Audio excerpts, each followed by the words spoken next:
All right, so our next steps are going to be, we're going to want to isolate these batteries so that we can start the conductance test. And we're going to use a conductance tester first and a load tester if needed.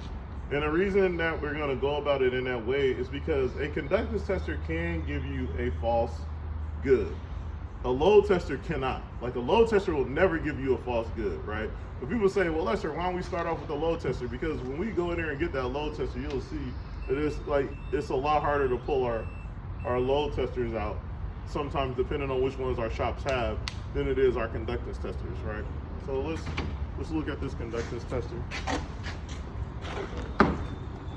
So this is what I mean when I say a conductance tester. So a conductance tester is pretty, normally they're pretty handy. Like they just around the size of a multimeter, maybe a little bit larger, right? But they're pretty easy to bring out with you. But the thing is to always understand, unless you get a really expensive one that has they make some with a carbon pile in the back of them.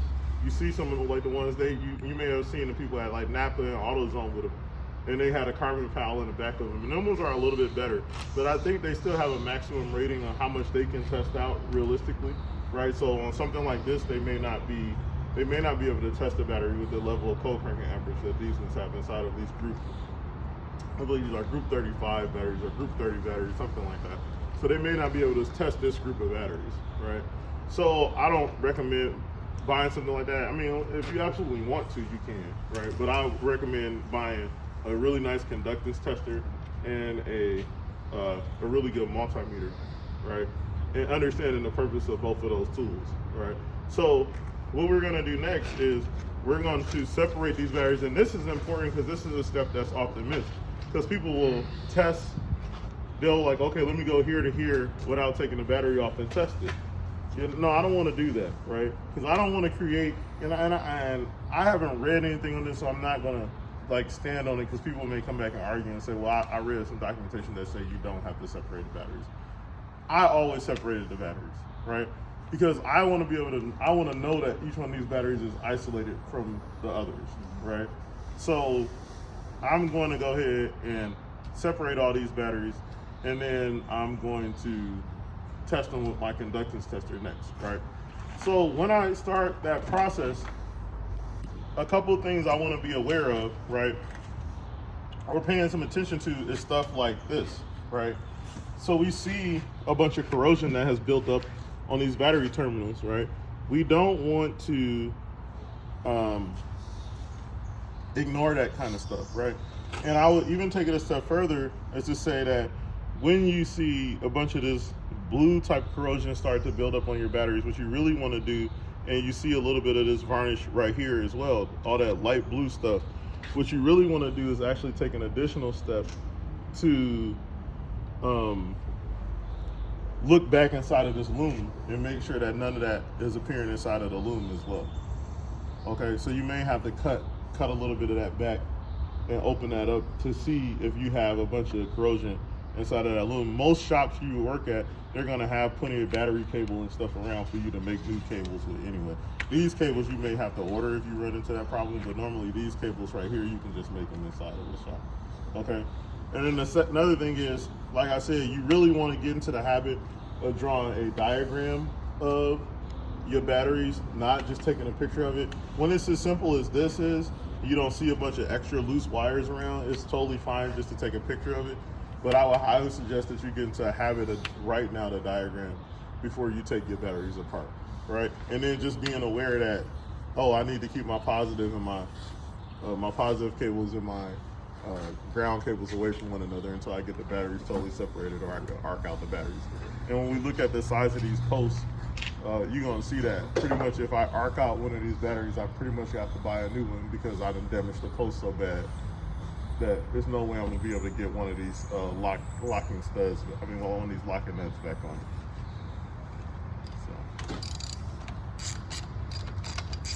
So the ground side, naturally, I don't have to be so cautious with when I'm disconnecting it, right?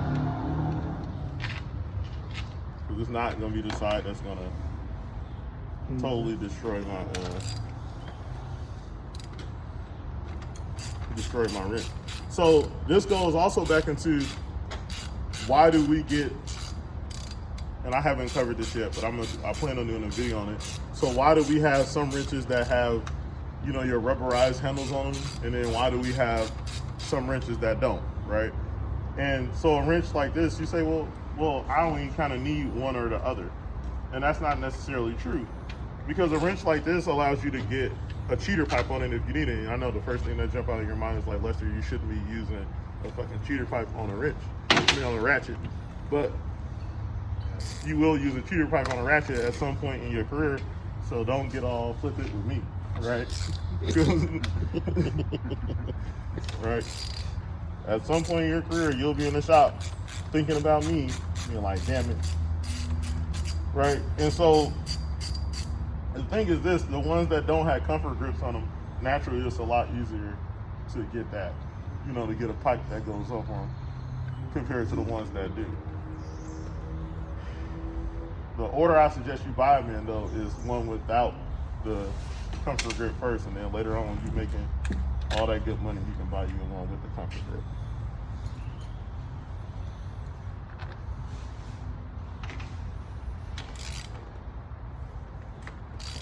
So now you see I'm being very aware of where my ratchet is. I'm not trying to make a video of me arcing out.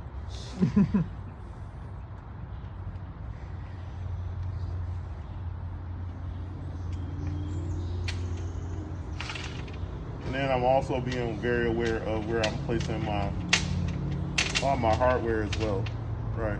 Because I just don't want to lose it. Because, you know, a lot of times when you're doing this particular job, you're going to be out on the side of the road. This is not necessarily something you're going to always be doing at your shop. A lot of times, you know, this is a call complaint. Hey, we got this truck out here at this yard, it won't start. Can you send somebody out to come take a look at it for me? Right? I don't want to be running around trying to find this stuff. Now, most of your good service trucks will have, you know, a shit ton of these in a drawer, you know what I'm saying, for you to have access to. And that's something you should be checking for, you know, before. You should be mindful of when you leave out on that job, right? You say, oh, I know I'm going to do a battery job. Let me make sure I got at least, you know, 6 or 8 of these things around.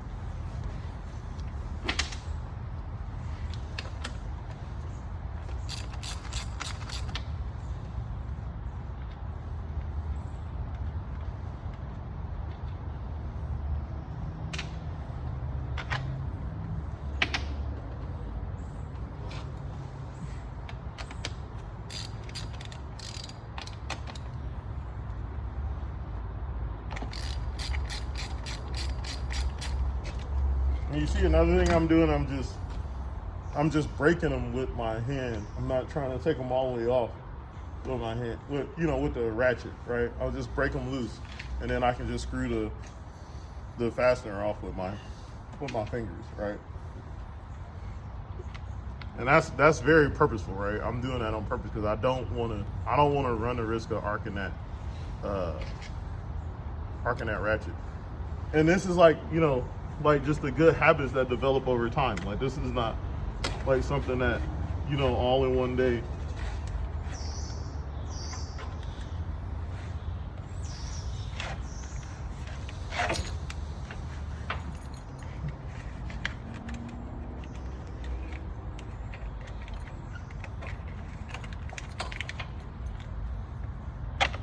All right. So now, and I'm talking and doing this, and that still didn't take long, right? So you see, it doesn't take long to do this stuff. Like people are like, oh, you're gonna be out there troubleshooting stuff all day, man. I know you won't be out there troubleshooting stuff all day. All right. So naturally, our black lead goes on our ground side of our battery. Our red lead goes on our positive side, and then normally, depending on the tool, it'll light up at that point, because it's going to be receiving voltage, at least some voltage from the battery. Now they do make some tools that have their own internal batteries inside of them, so they'll kind of light up irregardless, right? But a lot of them are set up like this where they'll use the battery's power. So obviously if you come to this and it won't even light this up, you can just toss it, right? I should have also said that if you come to a battery and it's at 8 volts, you can toss it, right? So if it's at 8 something or 9.1 or something like that, you don't even need to test it. No, you don't need to go no further than that. You can go ahead and stop right there, and you can get rid of that battery. You don't have to worry about trying to recharge that. In our world, in the commercial in a commercial use world, right? Not saying this for people who had their own cars. Your own car, you figure that shit, you do whatever you want. You can sit there and charge it overnight, see if it'll come back to life, whatever, right? But in our realm of diesel mechanics, where we do this stuff for people, for customers who need their equipment back to make money, we put a multimeter on the battery and it's at 8 volts. We don't even bother with it. It need to be replaced at that point, right? Because I mean, more than likely a cell is dead inside of it. So you just do the math on it, right? That basic math gonna tell you at least one cell is dead. It's totally gone. You know what I'm saying? So it's reporting well below 1 volt, right? Or well below 2 volts, I should say. So it's gonna say in vehicle or out of vehicle test. So we can go down, because basically we have it totally isolated from the vehicle. So enter.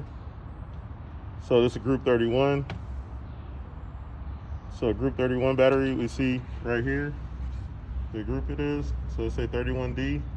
All right, so group 31. So you're gonna go enter, right? So it's saying, okay, what kind of battery is it? Is it a flooded battery? Is it a glass mat battery? Or is it a glass mat spiral battery, which we refer to as gel cell batteries for whatever, like Optima batteries. So our Optima batteries are our spiral glass mat batteries. So we know that this one, because we can see right here that these are our 2 ports for to put our water inside of our battery, or our battery acid. Sometimes these will be sealed because it'll be a maintenance-free battery, right? So if it's sealed, whatever, it's still a flooded battery. So we know this is a flooded battery. So we'll say that it's a regular flooded battery. We'll hit enter, right? So it's gonna say, what standard do you want to use? Now let's get into like, what standard do I want to use to test this battery, right? What's available to me? CCA, CAs, right? ENs, you give SAE numbers, right? So on this one, the easiest thing to find is going to be our CCA, or our cold cranking amp. So we see right there, right? Our cold cranking amps, right? Or CCA, that's what they mean when they say that. And it's at 925. So that's going to be the measurement standard that we're going to use to test this battery with, right? So we're going to go enter for CCA, and it's saying, what's the battery rating, right? It said, how many CCAs is it rated at? So this particular battery, again, we see right here is rated at 925. So I need to go down, right, to 925. So I'm at 925 right now. I hit enter, right? And it's going to start the test. This particular tool will, right? Some tools will say, do you want to test it? This tool immediately spits out replace battery. Now, some people are going to say, Lester, shouldn't I recharge that battery? No. The thing about conductance testers is, if you know your conductance tester is working properly, like I know that this conductance tester is working properly, right?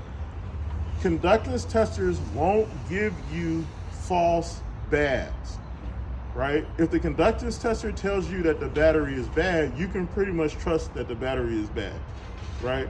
If the conductance tester tells you that the battery is good, then you need to load test it as well, okay? You need to charge it up and load test it. You see what I'm saying? That's how it works. Now, the second question is, do I need to test any more batteries in this bank?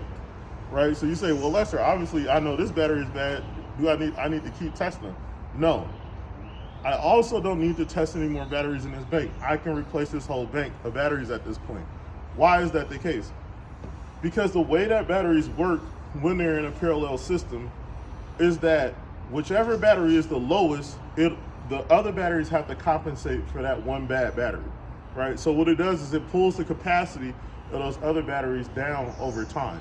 So by the time something like this happens, where we have a no crank condition, what has effectively happened is that if this battery was the one that went bad first, I don't know which one went bad first, right? But if this one, we'll say that this one was the one that went bad first, right? If this battery went bad first, then it's effectively ruined the other 3, right? In the process of it going bad. So I'm going to replace all 4 of them at the same time. Now, operator will argue with you all day long that you should not do that because they don't want to pay for it, right? But the reality is for you as a technician, you don't want to get into that with them. Because what's going to happen is you replace this one, and they're going to be back in 2 weeks saying, "Oh, now my truck won't start," or it's slow cranking or something like that. And this is something any experienced person who worked in the shop will agree with me with. They've all seen it happen before, where they replace 2 batteries, and then 2 weeks later they replace 2 batteries, and then 2 weeks later that truck back in, they replace the other 2 batteries. They're like, "What the fuck is going on with this thing? Every couple months I'm replacing 2 batteries in this truck. Why am I just..." Because you need to replace all 4 of them at the same time, right? That's what you have to do, right? So what we're gonna do now for this particular truck is, like, for this one specifically, we're gonna order 4 batteries for it from NAPA, right? So we'll order 4 Group 31 batteries for it. And at the same, like, so what can we be doing while we waiting on that to come in, right? What we're gonna go ahead and do is we will go ahead and clean up all of our ends while we're waiting on those batteries to come in. I'm also gonna order all replacement hardware, right? I'm gonna get rid of all this stuff, right? You see what I'm saying? So I'm gonna order all new hardware for it, and I'm gonna order replacement batteries for it, right? And while I'm waiting, I can go ahead and take these over to my table and take a wire brush and clean these up a little bit, or I can just go ahead and make new ones, right? Depending on what my boss got me for me to do that day. If he got something else for me to do, then I'll just go ahead on to doing something else and just leave this until the parts come in. And if not, I'll go ahead and clean these little boys up or make some new ones. Okay? And that's pretty much it. Now I know, like, oh no, I know people gonna say, "Well, Lester, what if that don't fix it, right?" Then you got a deeper problem, and you need to consult your troubleshooting tree from that point after you get your new batteries in, right? So if you put new batteries in and you still have a slow crank condition, then we're gonna get into doing, something like a voltage drop test between the battery and the starter and things of that nature. We need to continue to move down our diagnostics tree, right? But the thing to always understand is this: you cannot go any further forward on electrical diagnostics than the battery. If the batteries are not perfect, and I mean absolutely perfect, if the batteries in the charging system are not operating perfectly, then you cannot move any further forward on any electrical diagnostics in the side of the truck. Those conditions must exist first, right? And once those conditions exist, then you are allowed to continue down your diagnostics tree. I guarantee you, in your career, just this basic diagnostics will solve 99% of your your crank won't start condition. 99% of them, this is going to solve it, right? Just you getting this fundamental practice down pat, right? When you skip steps in this, it leads you to weird problems. Even doing things, like I said, like doing conductance testing, the whole battery bank together, not want to isolate them and stuff, that's what's going to increase your average time, you see what I'm saying, on figuring something like this out. Doing this method, I guarantee you, will get you through like your first year of maintenance, you know what I'm saying, your first year or two of running into this problem and having to go outside. And it'll let you do it quickly, you see what I'm saying, with just a few tools, and make a good impression on your boss as well, right? Because they'll say, "Oh, at least you're not out there spending a whole bunch of time diagging something that should be fairly simple and straightforward." And this is simple and straightforward and super common. Okay? So, that's it.